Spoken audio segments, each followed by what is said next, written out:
One of my recent shoots was a £1.75 million townhouse in the city centre of Edinburgh. And so here I'm going to talk over some of the photos that I've taken, the ones which have been used, but also the ones which you won't see on the website. So here it was an 8-bedroom. It had four stories, and you could get up onto the roof.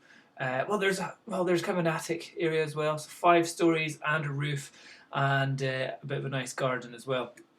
So yeah, you can see here on the sales website going for 1.7 million. I think it's gone for a little bit more than that. Although it's almost once you've added on your taxes and all that kind of stuff, it's a £2 million property. And we've got the photos here, but we'll look at them in a higher res that I've got here. So in total, on the website, you can see there's only about 37 photos, and scrolling through them, you can see some of the rooms. Some of the places, parts of it really needed work. The owner was fully aware of that. He was selling it because, just somebody would be an investor. But they've put on some of the wrong photos. So this shoot effectively took 3 visits. 2 for photos and another time for doing the floor plan, because at one point there was a tenant living on the ground floor that we couldn't get in on the first day or the second day, and on the third day managed to get in to finish off the floor plan. But yeah, for the external, you can see that's this photo here. There it is. But for some reason I've left that one on. When I went back, and I've actually got far better photo. There, same location, same shot, but just a different day with a bit more blue sky. No edge to anything there, just it was a better day. So in some cases, that's the good thing about being able to just go back to properties that you've been to before, if you can just nip back on a sunny day. But yeah, anyway, let's look at some of the shots that we've got that we took from it and the reasoning behind the shots. So this is a street that it was on. It's called Royal Terrace in Edinburgh. And the property that we're shooting was this one with the black door, going, I think, was it that one? Going all the way up to the top up there. Yeah, it was this property here. So it was the basement, first floor, second floor. Basement, ground floor, first floor, second floor. There was an attic, and then there was the roof up there. So now this is the main kind of shot. It's not the one that I would use. It's one which I took at the time because there was a bit of blue sky. But my preferred external was one where it was across the street and in some trees. So here you get a little bit more of an idea of the location. You can still see there's the actual property there. We've got the idea that you're near kind of a common park. It gives you a better understanding of how quiet that road is. There's nobody driving on it, lots of parking spaces. Looks like a fairly quiet residential area, even though it's right in the city centre. So that's the kind of shot which I thought was more, I think they used that one for the brochure, more appealing to the eye. Now inside the property, I've got quite a few shots here. So the first room, not much going on here. No lights and blue and dark blue ceiling.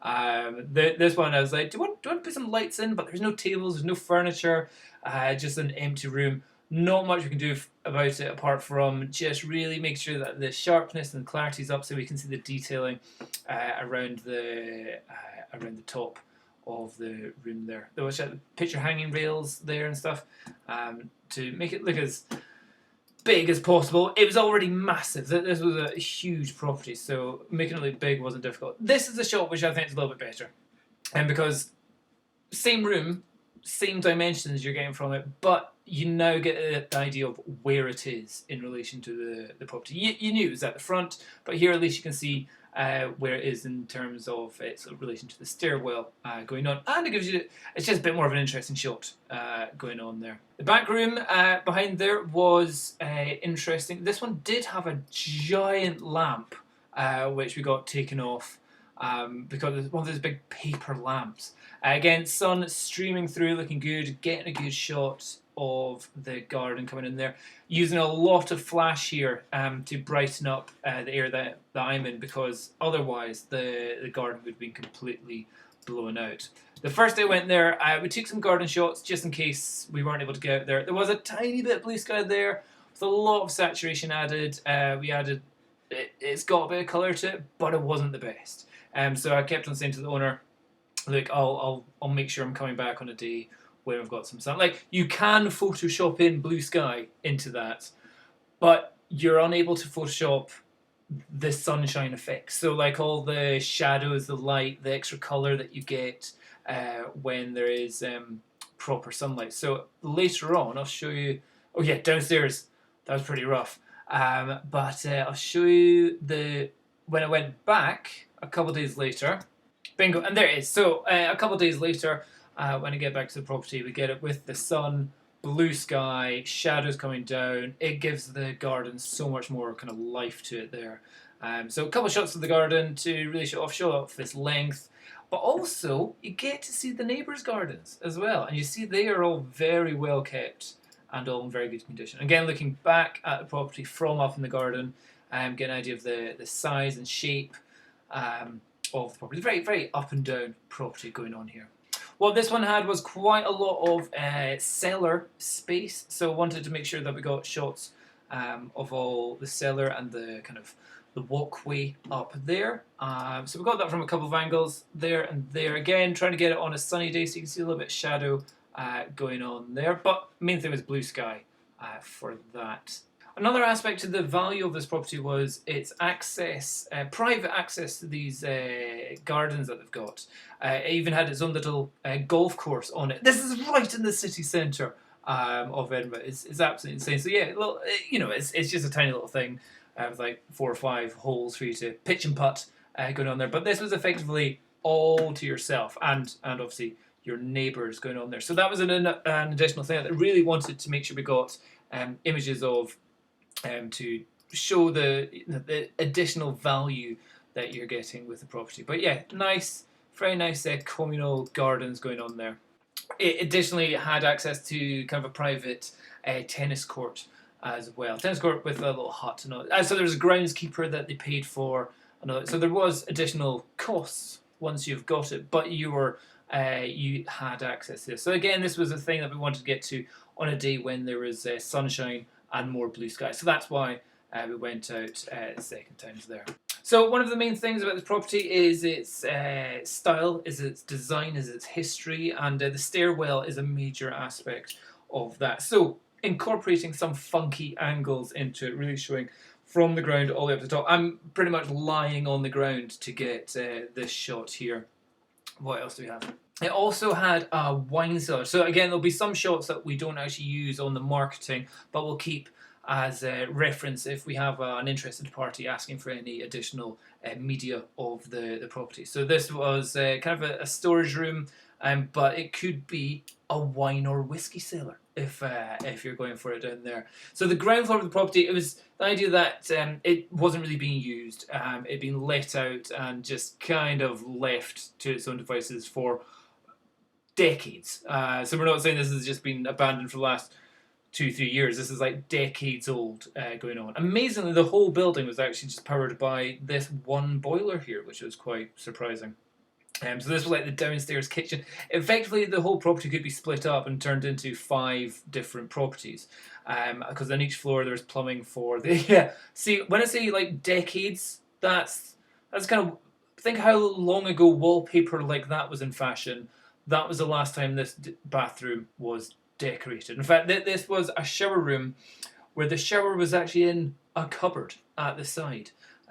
Quite a unique feature, not one that I've seen many times before. Showers and cupboards, certainly not in the £1 million plus properties. I've seen it in tiny little box flats, but not in ones as big as this. So the property was grand on its scale and in its large rooms. It was just insane how you've got this massive blue living room, this massive kind of rear dining room, and then you've got your shower room, which you can't even swing a cat in, if that's the phrase. And yeah, it's such grandness for the stairwells. Again, showing it all off, looking great.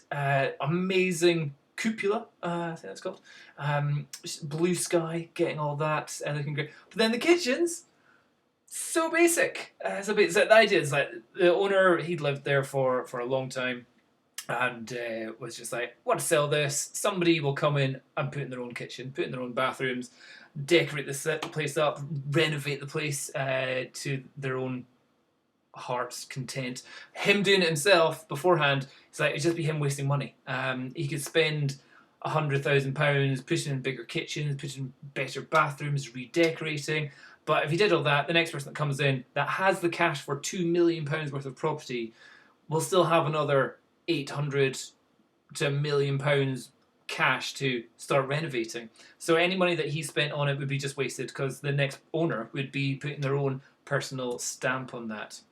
But yeah, like the top floor here, you've got the it's not even a bathroom. It was a bathroom there, but it didn't have a toilet. So there's a bath and sink, separate toilet. Toilet room didn't have a sink in it. You'd had to go over to the bathroom there, right beside the little kitchen as well. So it's yeah, the bedrooms were huge, were absolutely massive. So yeah, in each photo, even though like this room we couldn't actually call a bedroom because the bedroom has to have a window. This window here doesn't actually go out anywhere. This is just an internal hall. So we had to call this one kind of a study there, even though it was decorated or dressed as an actual bedroom, furnished as a bedroom.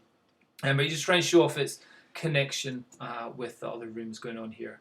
And again, so the top floor was its own completely self-contained property, effectively. So this is like bedroom, living room, dining room in one with fireplace, access to bathroom and kitchen and toilet through there. Very much a unique property like that, and mostly unfurnished going on here. So yeah, that's so that was all the internals. It had attic space, so there's so much room to develop the property here, and this was kind of like, again, the main bedrooms were just massive. Great view out to the back garden, which was totally private, nobody looking in on you. So it's one of those naked, what do you call it, a naked room, where you can just walk around absolutely naked. And here, so this, in one of my previous videos, I've been talking about don't move furniture in a property if you don't have to. And this was a prime example here. We had was it this furniture or did we change it around? I think there's a green sofa in here the first time, which you can see we've moved it to the back there. But I made sure that the owner was helping me move that at the time. So yeah, that's, if you can see in the back there, it was a kind of a random green sofa with a pink sofa and then the pink sofa in here. So we did a bit of furniture moving to just kind of balance it out and get it looking a bit more presentable there. But yeah, I love it. Grand piano, and then a really, like, what's that, a 3-bar gas fire going on here. So it needed a good bit of work to it. But yeah, windows open, doors open, lights on, furniture in good positions, all the clutter taken away as well. There was quite a lot of, because the person was still living there, quite a lot of clutter. I wonder if we've got a shot beforehand. Just some things in the cupboards there, nothing too much. But yeah, you can maybe see from this angle there's a TV with a TV stand. So we took out a bunch of stuff from this room that was not necessary to the photo. And again, this angle is quite good. Although it's just kind of showing the back of the sofa, it's showing its connection, the stair well out there. But then, yeah, it's mainly getting the externals, getting its location, showing its gardens. Having all that to yourself, absolutely magic. And then the downstairs. I don't know if I took any photos for marketing the downstairs because that was somebody else's private stuff because it was being kind of rented out. Did we have it? No, it didn't. Don't think I've got any of it there. But oh yeah, the other one was getting up onto the roof. So this was one of the rare things about this property, is that it had full-blown access onto the roof. Not exactly the safest, but you wouldn't fall off for sure. I love the chimneys. I think that's absolutely great. But also just showing that you have access to this, and this is the views that you have all over Edinburgh. And this is the view out the other side, looking up to Arthur's Seat, looking into your garden. Brilliant place if you want to go sunbathing, that's for sure. So yeah, got a few angles of the roof as well. But yeah, so that's the kind of price range that I can go up to, a £2 million townhouse. But that's what I've got there. The next video I'll do is of a 8-bedroom, 5-story house out in the east coast of Scotland with the most difficult floor plan I've ever had to do. It may be vastly cheaper, but it was a toughie.